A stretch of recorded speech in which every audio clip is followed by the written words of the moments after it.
For our tutorial this week, we're going to look at Stalin, his impact on Russia or the Soviet Union during his time. So it's a little bit, well, it's mostly biographical, looking at him, but also his involvement in wider movements and events. When Stalin is coming to power in the 1920s, Russia or the Soviet Union is still very much reliant on um, old world technology like the plow. By the time he dies in the 1950s, um, Russia is a nuclear power and a superpower of the world. So his impact on world politics and on Russia is massive, but it comes at a cost. So it's estimated that at least up to 30 million people die under his reign. So under it's just Soviet civilians alone. And this is all in the name of his socialist ideology.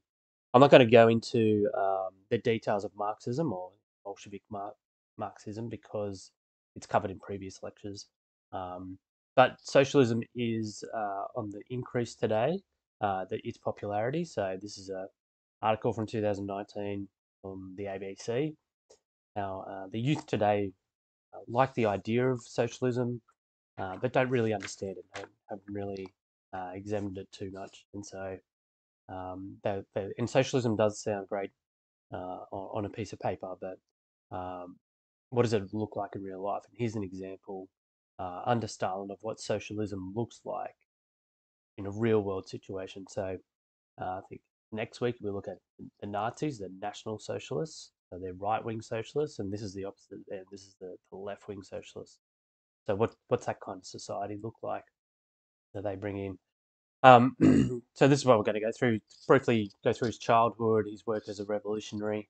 I'm not going to go into too much detail. His events or his life during the Russian Revolution, because that's covered already. And then his rise to power. Then how he kind of transforms after he comes to power by the late 1920s. How does he then transform Soviet society to reflect these socialist ideals? Briefly, we'll talk about his role during World War II, then the start of the Cold War, then his death. Now, Stalin is born on the 18th of December, 1878. He's a Georgian. He's born in Gori, and he's born into a very poor family. Um, his nickname as a kid was So-So. His actual name is not actually Joseph Stalin. It's Joseph. His last name's really hard to say. Gashvili. He changes his name to Stalin in 1912. Stalin means man of steel. So I'm going to call him Stalin, but he's not actually born Stalin. Um, his father is a drunk and is violent, and he grows up.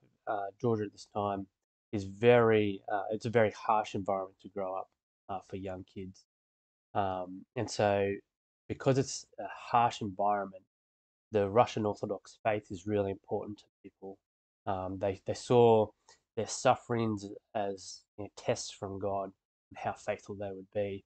Um, because he's got a violent father, after his mother and Joseph have to move away, um, and so it's kind of hard to track, child psychology with these kinds of leaders. But he does as a young age, at a young age, he does learn how to kind of hide his emotions, hide the effect things are having on him, which he's going to use when he becomes leader. He's going to use those kinds of I suppose skills and that to kind of really undermine people and unnerve people as well.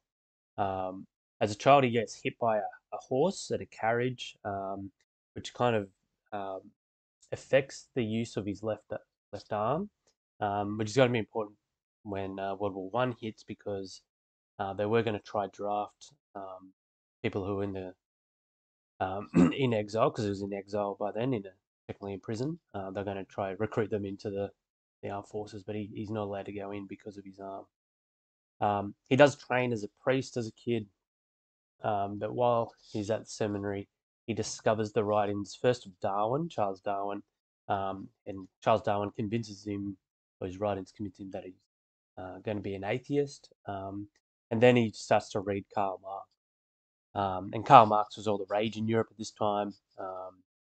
The socialist ideology was seen as cutting edge.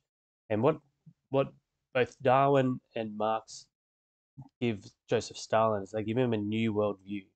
He'd given up on his Russian Orthodox faith, and so he doesn't then just go to nothing. You never just stop believing in God and then go to nothing. You always pick up essentially a new faith, and his new faith is in Karl Marx's view of history, Karl Marx's view of society. And so that's what he embraces. Um, he, because he's become an atheist, he's moved away from the seminary. Um, he gets involved in the revolutionary groups that are trying to undermine the Tsarist regime. So from not the early 1900s, he's really just on the run. It was quite an exciting kind of daredevil lifestyle that he has. He's on the run from the Okhrana, which is um, the Tsar Nicholas at this stage is um, that's his kind of secret service who are trying to control these groups. He gets arrested in July of 1903 and he's sent to 3 years exile in Siberia. Now, the way that these essentially these jails up there would work is they'll completely almost open living, open plan. They didn't actually have fences around that. You're so far away from everyone else. Because Russia, obviously, Russia is a massive country, and right up there in Siberia, if you wanted to take the risk of escaping and trying to get back to Moscow or civilization, essentially, you could take that risk, but a lot of people didn't make it, and so he tries to escape once. It doesn't go well. He has to quickly make his way back, but then he does actually succeed second time. Um, in 1905, he meets Vladimir Lenin for the first time, and he remains really loyal to Lenin his whole life. They do have disagreements, but um, Stalin at no stage ever really turns against Lenin, and Lenin sends him into Baku, which is in Azerbaijan, and in Baku, he's kind of used by Lenin and the Bolsheviks to kind of raise funds. Now, you could do it the honest way, but Stalin doesn't do that. He's gonna he becomes essentially a mobster. So he kidnaps the children of rich people in Baku. He robs trains. He robs banks. He runs brothels. He all the great moral things. He just decides that he's going to use any means possible to raise money to pour into the Bolshevik effort to try to take over. 1905 is a really significant year with this, with the Russian Revolution, um, because there is a revolution happening amongst the workers, thanks to they've lost the war against Japan. Um, and so there's a workers' kind of revolution going on, but the Bolsheviks aren't really ready for it at that stage, and so they kind of miss their chance. Um, the next year in 1906, he meets his first wife, Ekaterine or Cato, um, and by all accounts, he actually is in love with her, and it's genuine, and they have a son called Yakov. Um, and for, yeah, providentially, not unfortunately, but providentially, the next year she dies of typhus. So in 1907, his wife dies, and it leaves Stalin kind of broken. And he never loves again after that. His love for Kato was genuine, and so when she dies, he's just distraught. And, yeah, he closes that part of his um, his heart or his mind off. He never really loves anyone again, and because he's become an atheist, he kind of gets engulfed with his anger. He's angry at the world. He's angry at how life is going for him. Um, like I said, 1912, he changes his name to Stalin, and then in 1913, something very significant happens. He's got a very close friend called Roman Malinowski. friend Malinovsky is someone who he trusts with would trust with his life, who's involved in the Bolshevik movement. What he doesn't know is that Malinovsky is actually working for the Okhrana, and so um, he's meeting with Malinovsky, and um, they're the Okhrana show up, and Stalin gets arrested again, and once again gets sent into exile. And what Stalin kind of learns from it is this trusted friend of his, and even that close a friend can actually um, betray you and can actually go against you. And so once again, kind of similar to the loss of his first wife, he just learns never to trust colleagues, so never to trust anyone. And so he's in exile when World War One begins, and he's just staying in exile. Like I said, they try to recruit him into the army, but because of his left arm, he can't. And then by 1917, you've got a couple of revolutions happening in Russia at the time. So I'm not going to go into the details of the Russian Revolution. We've done that. The most significant thing is after the Bolsheviks take power, after the Russian Revolution, Stalin is passed over for all the best jobs by Lenin. So Lenin doesn't give him um, what is seen as the good jobs, the jobs that you're going to be up the front, your war minister, foreign minister. He doesn't get any of those jobs. And the reason he doesn't get it, this Stalin's thinking, the reason he doesn't get it is because he's not university trained. He's not academic enough. He's the people the the academics and the intellectuals in the party kind of look down on him as someone who's he's not even Russian. He's Georgian. Um, Trotsky.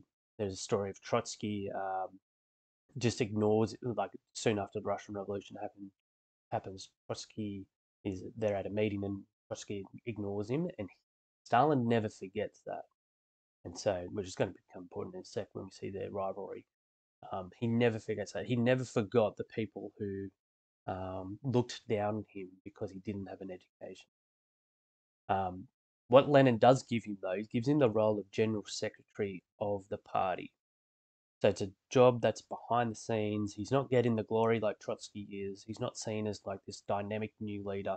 No one suspects that the leader after Lenin is going to be Stalin. But as will become clear, it's this role as general secretary that's going to be the key role that's going to get him the most power. Um, it's it's a it's a position of power because at that time, Russia, still called Russia this time, Russia is run by committee, and therefore the general secretary controls the agenda of the meeting or the committee. He controls who can come to the meeting.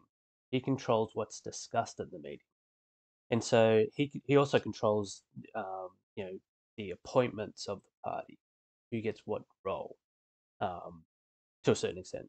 And so, if you even to join the party, you had to go through Stalin. So from the late 1910s into the 1920s, if you joined the party, you pretty much had Stalin to thank for that. And so you had this kind of almost a debt to him. And so that's going to be really important for his rise to power. So by 1922, Lenin's health is starting to fail. Um, he's starting to have a couple of strokes. He will eventually die in January of 1924. And Trotsky, by all accounts, is just seen as essentially going to be the new leader. He had the greatest aspirations for leadership. And so problem was that Stalin and Trotsky very much had differing visions for what the party should be. So they they centered around um, the kind of bureaucracy of the party.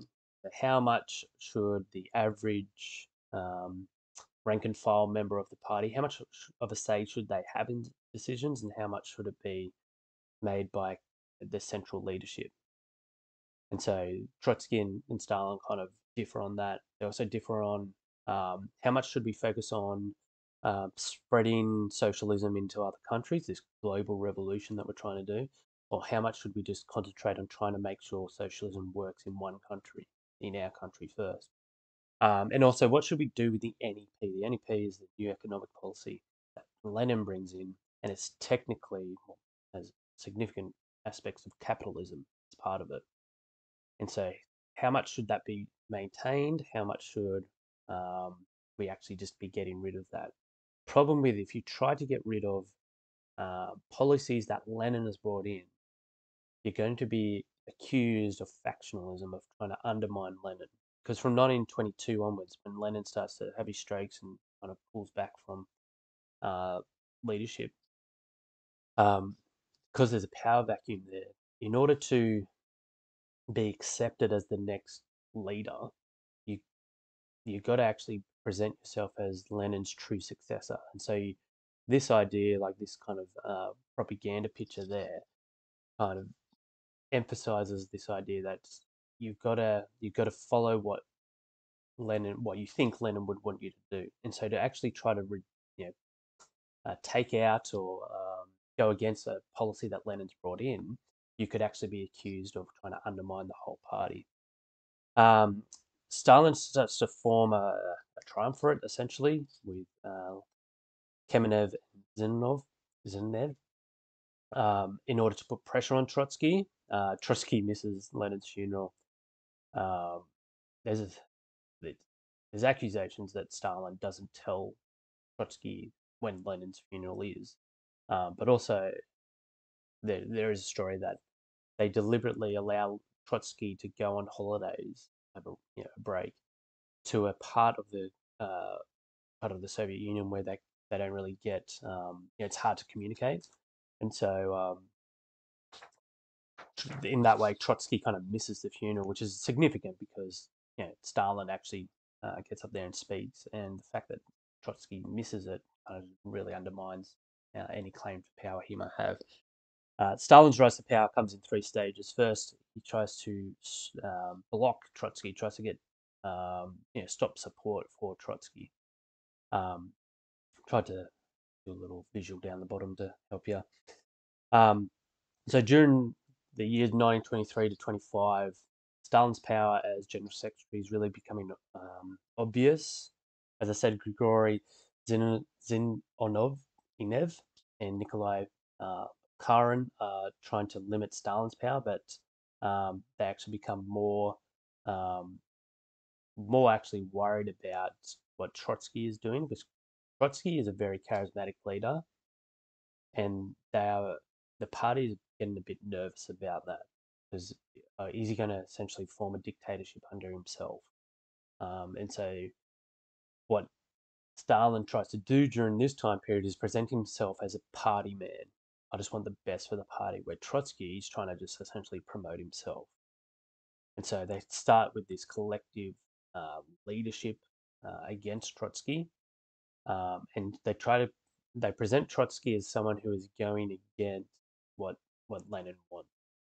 And so Trotsky is at times forced to apologize for trying to create factionalism or trying to create um, divisions within the party because he's going against what Lenin has said.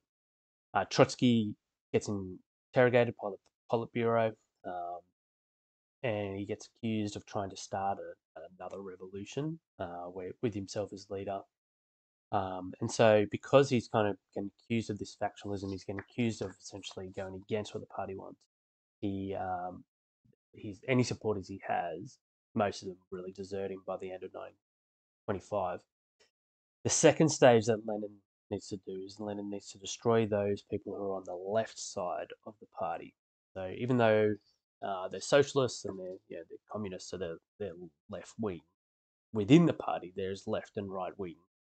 And so Stalin, between 1925 and 27, he wants to support socialism in one country. So in other words, he wants to support this idea that we need to get socialism right within the Soviet Union before we then try think about this global revolution, because we can't really um, promote this global revolution of socialism if we can't even get it right in our own country. So that's a more right wing idea because it's within your own country. Zinoviev, Nev, and Kamenev, they actually, with Trotsky, they criticized this, and so they've gone over to Trotsky's side. It took me a while to figure out how to do that. So they've gone over to Trotsky's side, and so they are now opposing Stalin, who's still got a bunch of people on his side. And so they become the united opposition against Stalin. Um, Stalin kind of accuses them once again of factionalism, of trying to, promote this Trotskyist ideas, but he needs to destroy them. And how does he come about destroying Trotsky, Kamenev, Zinoviev? What he does, Trotsky makes a mistake.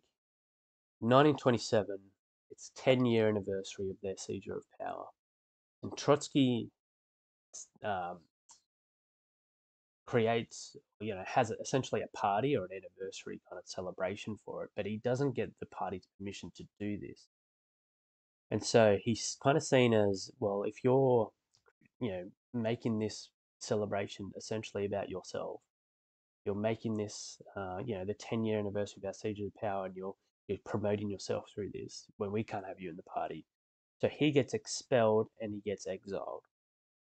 Um, Now, significantly, at in October of 1927, when they're kind of talking about expelling Trotsky, um, and they bring in Zinoviev and Kamenev as well, at this party congress, less than 1% of the membership actually voted to support these three guys. Less than 1%.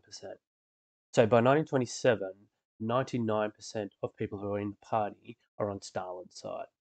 Now, this is where it is clear indication of that Stalin controlled the membership of the party. This is where him being general secretary really shows how much power he had, because most of those who are in the party owe their allegiance to Stalin. So when something like this comes up, Stalin can use that support to get rid of his opposition.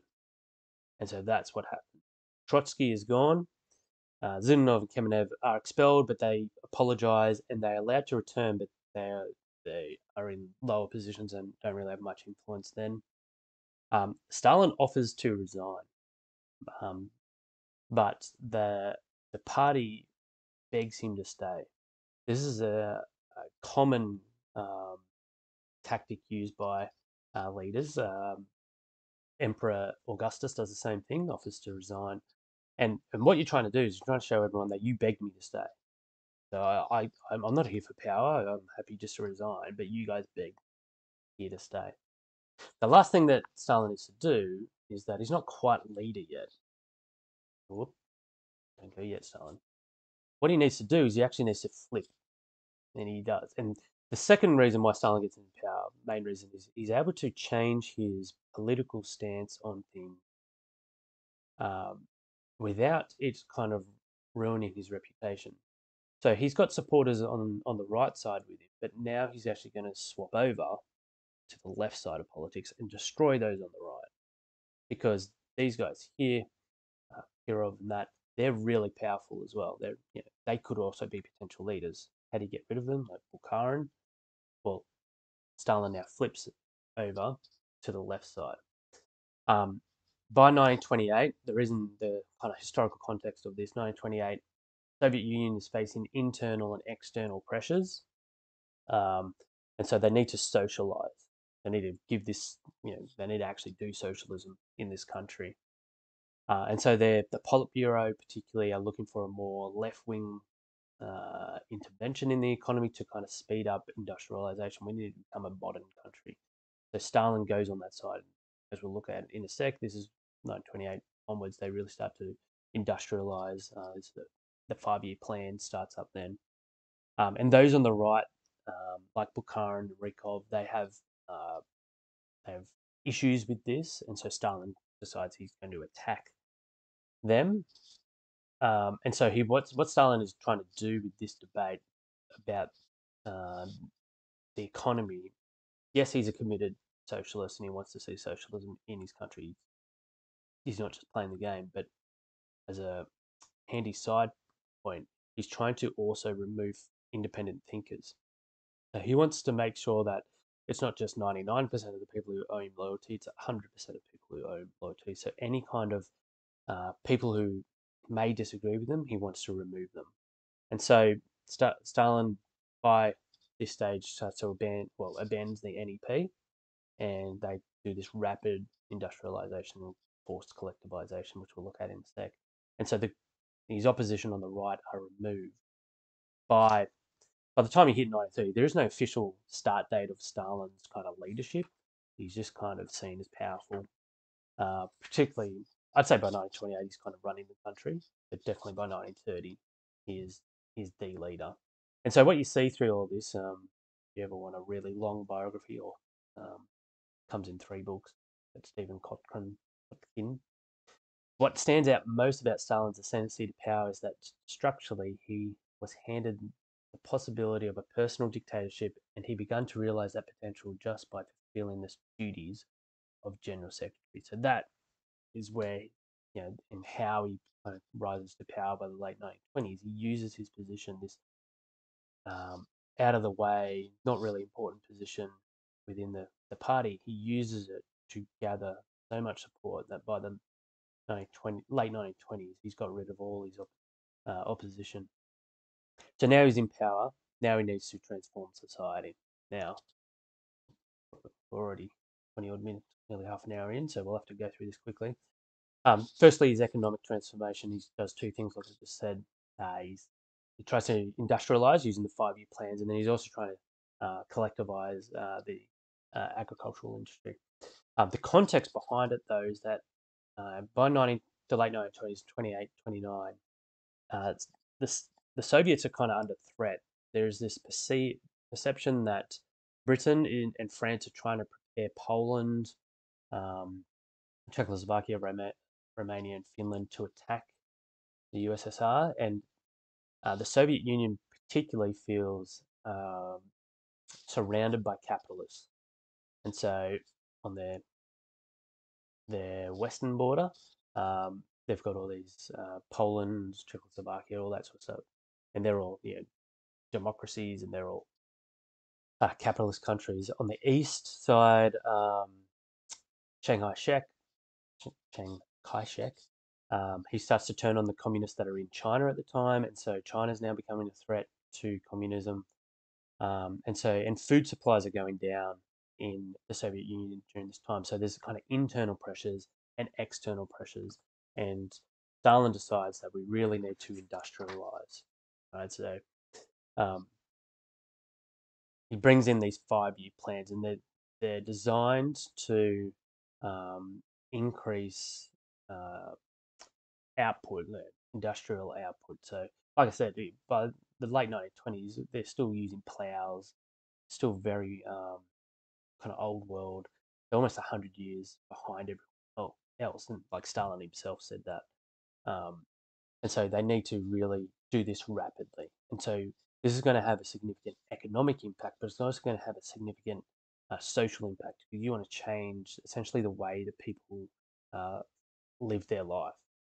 And so um, the first 5-year plan is introduced in 1928, and it's going to concentrate on you need to develop iron, steel, machine tools, electric power, transport. You're trying to bring Russia or the Soviet Union into the 20th century, because all the great economic powers, industrialized powers, have all these things already uh, to go. Now, economically, it did actually increase output, and it was pretty impressive in some areas. So they don't achieve their ultimate goals. Their goals were a bit ridiculous, but they do actually increase economic output. To make sure that this happened, there was a significant social change. It creates quite a lot of chaos within Soviet society.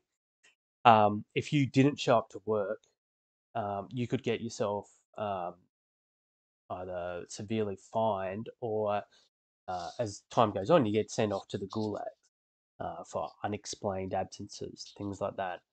Um, you could lose your job. You got ration cards.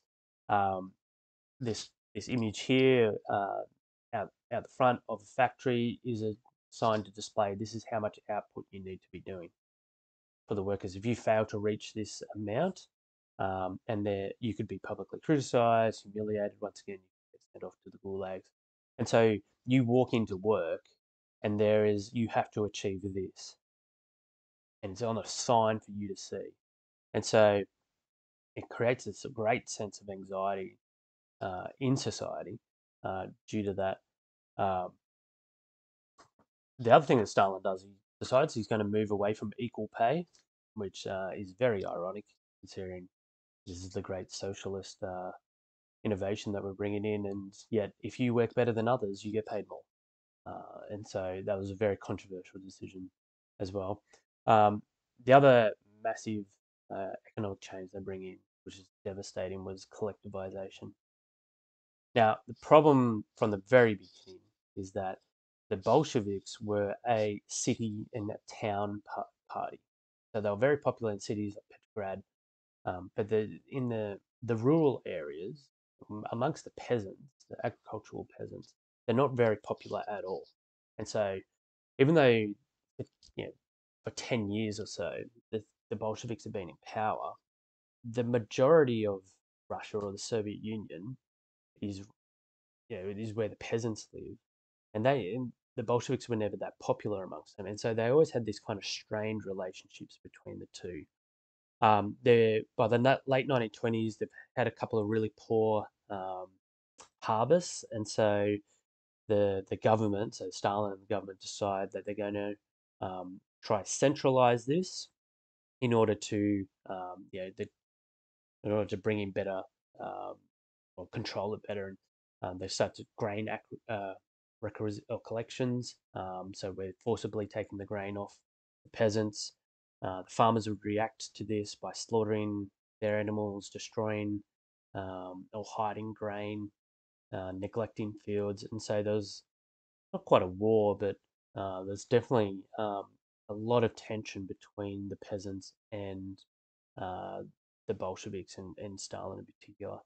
And so Stalin decides that they need to embrace more modern agricultural methods, so bring in tractors, things like that, and they need to collectivize. Now, collectivization is where you get, instead of having smaller farms run by families, you create these large scale farms run by the government, and all the surplus, both of the products, so both of the food and also the surplus workers that you don't need on the farm, because you've now got modern technology like tractors and you've got these big farms, you don't need all of those people to work on those farms.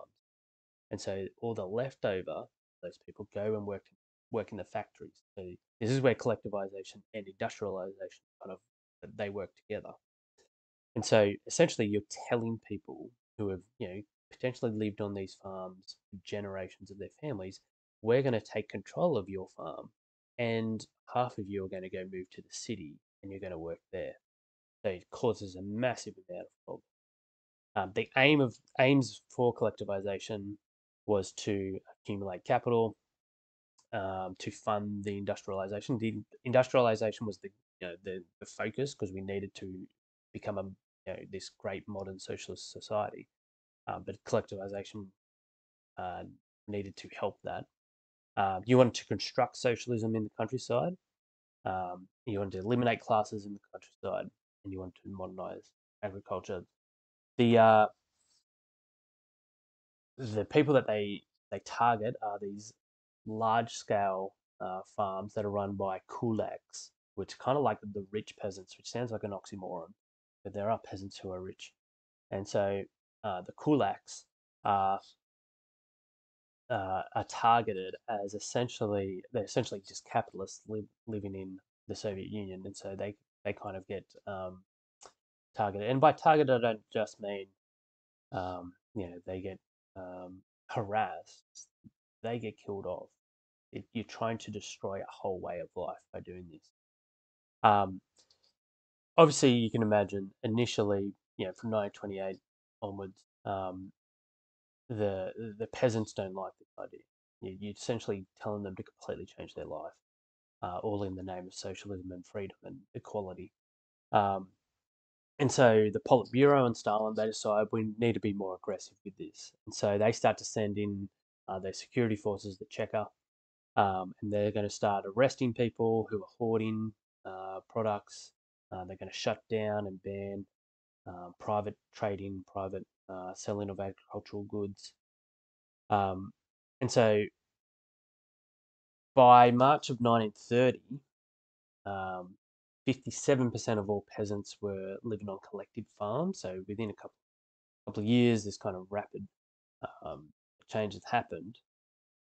Also, at the start of 1930, there's not enough people wanting to go and live on these collective farms because the peasants, once their farm gets taken, a lot of them are just abandoning working there. They don't want to work for the government, and so they're abandoning it. So Stalin and the government have to send 25,000 volunteers to go live in the countryside. The problem with that is they're coming from the city, and so they have no agricultural or farming skills at all going into these farms. And so they received a whole of 2 weeks of worth of training, and it's just chaos in these country areas. It'll come to you as no surprise that a quarter of them leave within the year. So by the end of 1930, a quarter of them, of these 25,000, have abandoned their farm. Now, collectivization also had a terrible social impact. Robert Service, in his book on Stalin, says on the 30th of January 1930, Politburo chillingly approved the liquidation of kulaks as a class. Stalin, like other Bolsheviks, detested the kulak. Over 320,000 households were subjected to dekulakization by July of 1930. The violence was immense. The whole way of rural life was being swept into oblivion. So between April and May of 1930, nearly half of the collective farming population disappear. And so this is where they really start to kill off a whole way of life. It's not just they're not just changing the economic status of these people, the way the economy is run. They're completely destroying a way of life there. By 1940, 90% of Soviet agriculture was collectivized. So in that way, it's a success story because it's actually collectivization. The problem with it is it costs millions and millions of lives. Some of now there are short-term, long-term consequences. Food distribution is dropped, and so there's people eating less meat in the 1930s by 1932 as they're eating 5 years earlier, 4 years earlier, and so it's kind of failed in that sense. Um, the big one is though that there's a man-made famine in 1932-33, particularly in the Ukraine. So the Ukraine, their peasants don't really support Stalin's move here and don't support collectivization. So Stalin creates a famine, and between 5 to 7 million people in Soviet civilians are actually starved to death. And so here, like obviously, as I'm recording this, there's war between the Ukraine and Russia at the moment. There's always been tension between those two countries.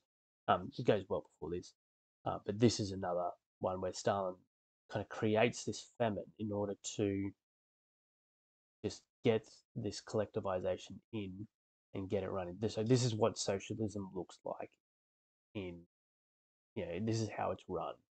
If you don't want to be on board, we'll kill you off. Longer term, any news of the famine was censored. So Stalin's second wife finds out about this. It's called the Holodomor. Kind of sounds similar to Holocaust. Holocaust is essentially death by burning, and so Holodomor is death by hunger or starvation. And so Stalin's second wife finds out about this and confronts him with it, and he kind of just ignores her. She goes, and later that night, she actually goes and commits suicide. because she doesn't want to be kind of associated with what's going on there. Um, Longer term for the party, collectivization does actually destroy capitalism. So it's an ideological victory, but you can see the cost: millions and millions of lives to try bringing collectivization. Um, yeah, we'll move on. Whoops. Political transformation. What happens politically? Just quickly. Once again, like I said, not only did the peasants not really support the Bolsheviks, that the Bolsheviks never had a majority support at any stage before elections stop, and so there's this insecurity within the party, and Stalin particularly feels this. The civil war that had happened in the Russian Revolution um, lecture, we talked about that. The civil war kind of shows how much support the opposition had. The other aspect, other than the civil war, was also when Stalin was emerging as leader.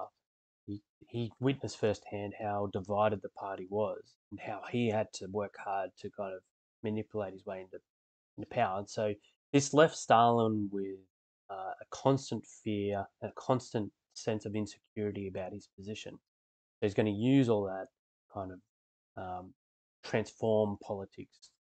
And by transform, it just means oppress those he needs to oppress. So the great instigator for this, the Great Terror, as it's called, was the death of this guy, Sergei Kirov.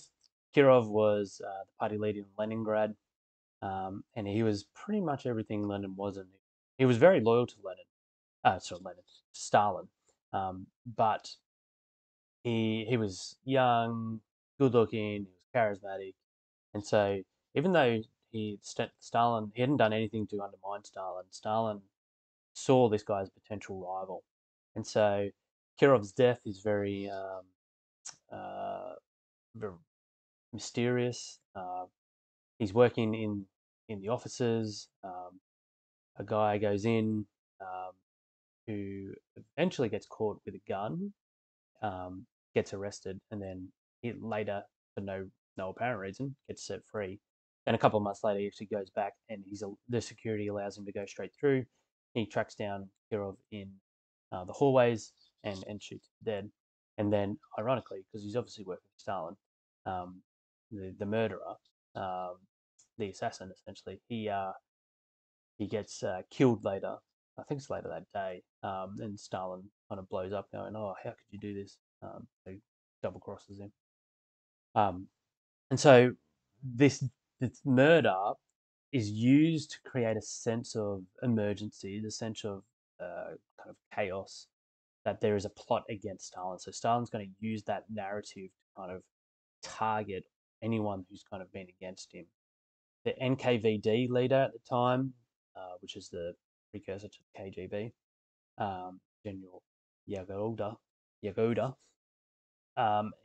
he's tasked with investigating who killed Kirov, and then lo and behold, the masterminds, Trotsky, who's in exile at the time, he must have masterminded it, and then who used to support Trotsky? Well, you got Zinoviev and Kamenev, and so they are brought to trial, and they have these show trials. You can see a picture there, which is essentially just a kangaroo court. And the reason they're called show trials is that the media and even international media were actually allowed to actually go and witness this. And the reason why is Stalin wanted it to be viewed as this kind of legitimate action that he's taking. You can see here, these people are against me, and I'm trying to just save this country from revolution or from another civil war. Um, Within the first 6 months of 1935, 100 staff of Parliament, the Kremlin, including cleaners, get arrested and charged with plotting against Stalin. In total, between 1934 and 35, you got over 500,000 people are arrested, nearly 4,500 are executed. A lot of the others don't get sent to the gulags. And so you got this kind of triggers this great purge and the great terror. Um, And so people who are political opponents, military leaders, will look at that in a sec. Kulaks again, and ethnic minorities, they all get targeted during this great purge, and all in the name of um, Hitler, Stalin trying to protect himself. So he's trying to undermine himself. I did say Hitler there, which was a mistake, but Hitler does do a similar thing with the SA in 1934. Yagoda, who's the head of the NKVD, he gets replaced by Yetsov. And Yetsov is even more militant. Problem is that Yetsov is even more suspicious of everyone and starts to really target everybody, and becomes even more paranoid, and so that's kind of sets Stalin off. Um, Unfortunately, that means that Stalin starts to become paranoid of Yetsov himself. The other great significant thing they do during the Great Purges, they purge the Red Army, and so they the army had never been totally loyal to the Bolsheviks. So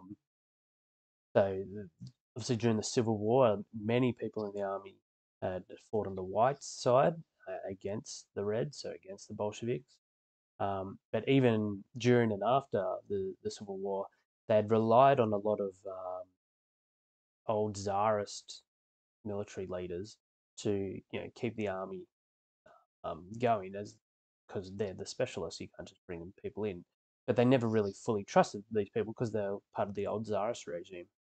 And the other thing was that Trotsky was very popular with the army, and so there was this view that they were still maybe secretly loyal to Trotsky. So Yetsov, he is convinced that Germany, particularly, and the Nazis are trying to infiltrate the Russian or the Soviet military, and so he starts to denounce, punish, and persecute thousands of people in the Russian army. Anyone from kind of a lot of the higher up um, military leaders, but particularly middle management in middle leaders within the army, a lot of them killed off. And so it sends a kind of this, signal to the army that you need to be loyal to Stalin. Problem that it'll have is 1937, in 2 years' time, World War II will begin, and the Russian army is really struggling. This is one of the reasons why Hitler thinks it's going to be so easy to take on Stalin and the Russian army, because or the Soviet army, because it's been purged so badly. Um,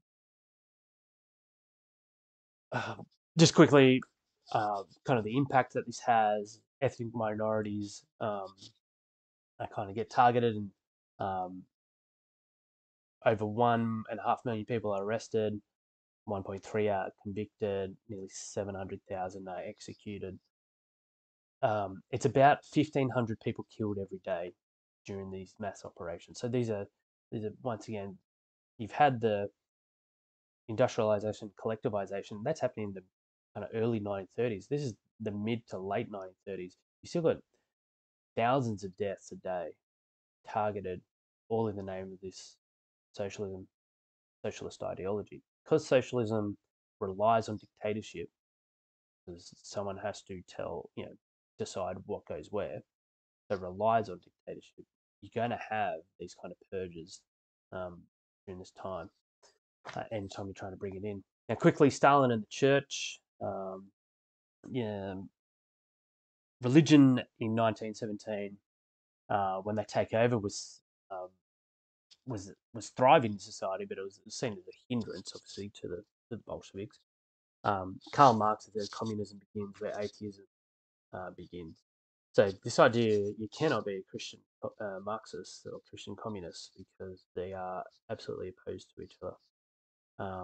And anyone that says that they are, a Christian socialist, even, they don't truly understand what Karl Marx is getting at there. From 1928 to the beginning of World War II, Stalin would shut down churches. He shut down any kind of religion. So it's not just church. It's mostly churches, obviously, most popular, but synagogues, mosques, and thousands of priests, imams, all those, they get killed, sent into exile. Um, During the first 5-year plan from 1928, churches get closed down and stripped of their property, and any church educational institution also gets stripped. Um, few, Very few in the clergy who remained were replaced. So even if um, your local priest got taken, very few remained. So religion becomes well, the church becomes less visual. Um, just you just can't see as many churches, and they're obviously not meeting as much. They often would replace churches with kind of these museums of atheism. So, and then at other times they'd just blow them up. Even though they do target um, these churches, and even though it's illegal to be religious or have faith in these communist societies, there's a survey done of the Soviet population in 1937, and 57% still self-identified as a religious believer.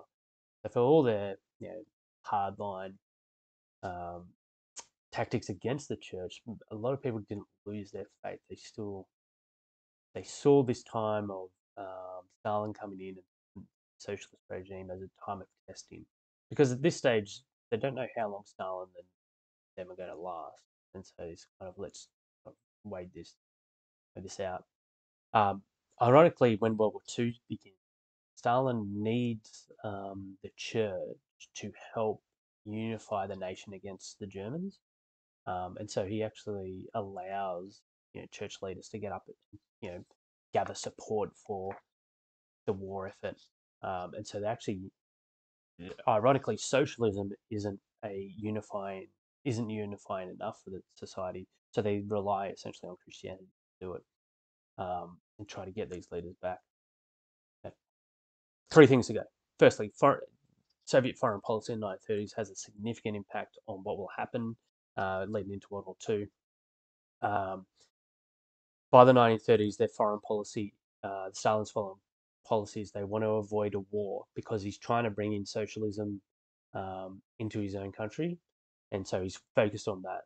So we need time to industrialize, we need time to collectivize, we need time to purge the army, all that sort of stuff. So we can't do that whilst we've got a war going on. So he's trying to do everything in his power to stop any threats coming from the West, Germany, or the East with Japan. Hitler, however, makes it no secret that he wants to take um, Russia. He views Russia um, as essentially run by um, Jewish Bolsheviks, because Karl Marx, German Jew, um, all people who follow communism must be um, under the Jewish influence. And so he wants to go. And in Mein Kampf, which is right to 1924, it's no secret he's trying to head over to Russia. Problem that Stalin will face is that those in the West, he believed those in the West, so particularly Britain and France, they were he thought that Britain and France were happy for Germany to expand their empire or their Reich as long as they went east, not west.